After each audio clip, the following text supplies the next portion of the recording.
Hi student, तो आज का जो सेशन चलेगा जी याद रखिएगा मेरे लाडलो, मैं आपके लिए रेलवे को एग्जाम को देखते हुए कुछ महत्वपूर्ण सवाल लेकर आए हैं और उसी पे अभी याद रखिएगा चर्चा करने वाले हैं। जी सवाल पे आते हैं कि मोना लोआ, क्या बोले, मोना लोआ ज्वालामुखी पर्वत किस द्वीप पर स्थित है। जी बहुत इंपॉर्टेंट सवाल है, तो याद रखिएगा हवाई द्वीप पर स्थित है। कौन सा द्वीप बोले, हवाई द्वीप पर स्थित है।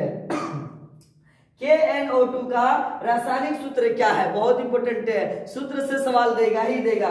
पोटेशियम नाइट्राइड, क्या बोले मेरे लाडलो, पोटेशियम नाइट्राइड। जी हड़प्पा स्थल किस नदी तट पर स्थित है, क्या बोले, हड़प्पा स्थल किस नदी तट पर स्थित है, हड़प्पा किस नदी के किनारे स्थित है, ऐसा भी सवाल दे देगा। तो याद रखिएगा हड़प्पा रावी नदी के किनारे स्थित है। कौन सी नदी बोले, रावी नदी के किनारे स्थित है, बहुत इंपॉर्टेंट सवाल है। हाँ, विश्व का सबसे बड़ा बौद्ध मंदिर स्थित है, विश्व का सबसे बड़ा बौद्ध मंदिर कहाँ स्थित है, तो याद रखिएगा इंडोनेशिया में। कहाँ बोले मेरे रसगुल्लो, इंडोनेशिया में।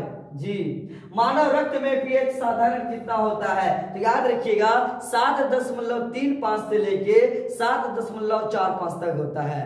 कितना पता है, 7.35 से लेके 7.4 तक किसका रक्त होता है, मानव रक्त का पीएच मान होता है।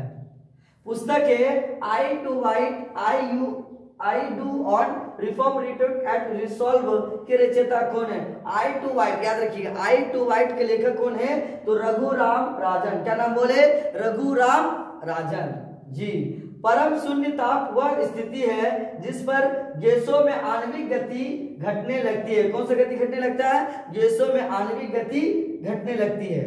जी ये त्रिपिटक धर्म ग्रंथ का संबंध किससे है, याद रखिएगा जो त्रिपिटक धर्म का ग्रंथ किससे संबंध है, या त्रिपिटक ये वर्ड किससे संबंध, याद रखिए मेरे लाडलो, बौद्ध धर्म से संबंध है। किससे बोले, बौद्ध धर्म से संबंध है। अकबर का मकबरा किस स्थान पर स्थित है, अकबर से सवाल पूछेगा ही पूछेगा कि अकबर का मकबरा कहाँ स्थित है, तो सिकंदरा में स्थित है। कहाँ स्थित है, सिकंदरा में स्थित है। और अकबर ने ही दीन ए इलाही धर्म का स्थापना किया था 1582 में। कब किया था मेरे लाडलो, 1582 में। जी और अकबर के दरबार में ही नवरत्न रहते थे। कौन रत्न रहते थे, नवरत्न रहते थे।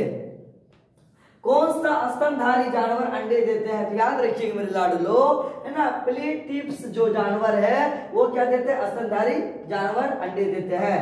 भारतीय संविधान की संगठित विशेषता किसे माना जाता है, तो याद रखिएगा सशक्त केंद्र को भारत का संविधान का संगठित विशेषता माना जाता है।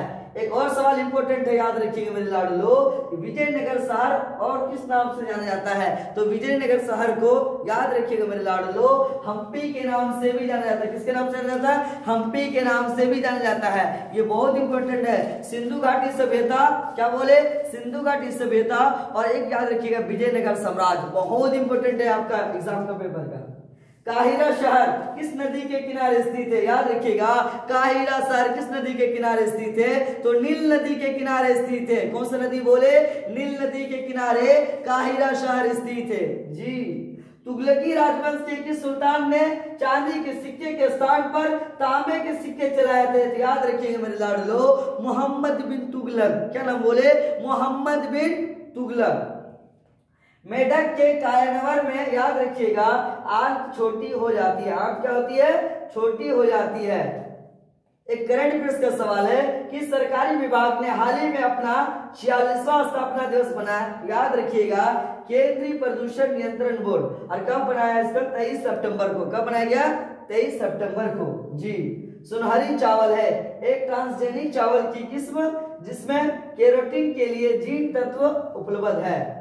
फिर चंगेज खान, बहुत इंपोर्टेंट टॉपिक है, कौन चंगेज खान का समकालीन था। जी चंगेज खान में हाथ में क्या था, खून का धब्बा था। चंगेज खान का वास्तविक नाम क्या था, तेमुजीन था। चंगेज खान की पत्नी नाम क्या था, बोरते था। चंगेज खान का जन्म कब हुआ था, 1162 में हुआ था। चंगेज खान का मृत्यु कब हुआ था, 1227 में हुआ था। बहुत इंपोर्टेंट है चंगेज खान से। मंगोल का प्रसिद्ध शासक था कौन, चंगेज खान। जी कौन चंगेज खान का समकालीन था, तो सुल्तान शमसुद्दीन इल्तुतमिश था। याद रखिए मेरे लाडलो चंगेज खान का समकालीन। कौन सी सीमा रेखा रेड क्लिफ रेखा कहलाती है? याद रखिएगा, भारत और पाकिस्तान, क्या क्या बोले, भारत और पाकिस्तान की सीमा रेखा को रेड क्लिफ सीमा रेखा कहा जाता है।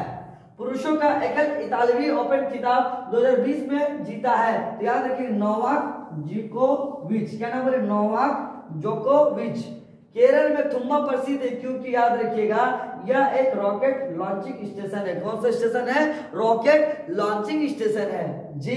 वह प्रक्रिया जिसमें अम्ल और क्षार मिलकर लवण तथा जल का निर्माण करते हैं उसे क्या कहते हैं? याद रखिए मेरे लाडलो, अम्ल और क्षार के बीच की अभिक्रिया को उदासीनीकरण अभिक्रिया कहा जाता है। कौन सा अभिक्रिया कहा जाएगा? अम्ल और क्षार के मिलने से उसके परिणाम सब याद रखिएगा मेरे लाडलो, उदासीनीकरण अभिक्रिया बनता है। सर्वोच्च न्यायालय में ने निजता के अधिकार को संविधान के किस मूलभूत अधिकार के अधीन किया है? तो याद रखिएगा अनुच्छेद 21 के तहत किया है। कौन सा संवैधानिक संशोधन को पारित करती है? तो राज्यसभा याद रखिएगा संवैधानिक संशोधन को क्या करती है? पारित करती है। एक अवतल दर्पण के वक्रता केंद्र पर एक वस्तु रखी गई है, इसका प्रतिबिंब कहाँ बनेगा? तो याद रखिएगा मेरे लाडलो, वक्रता केंद्र पर बनेगा। स्टार्च किस प्रकार का पॉलीमर है? याद रखिए स्टार्च जो है एक प्राकृतिक तरह का पॉलीमर है जी। ऐसा ही वीडियो देखने के लिए आप हमारा चैनल को सब्सक्राइब करें। वीडियो पसंद है तो वीडियो को लाइक करना ना भूले, कमेंट करना ना भूले और अपने दोस्तों में जरूर शेयर करें। जय हिंद, थैंक यू।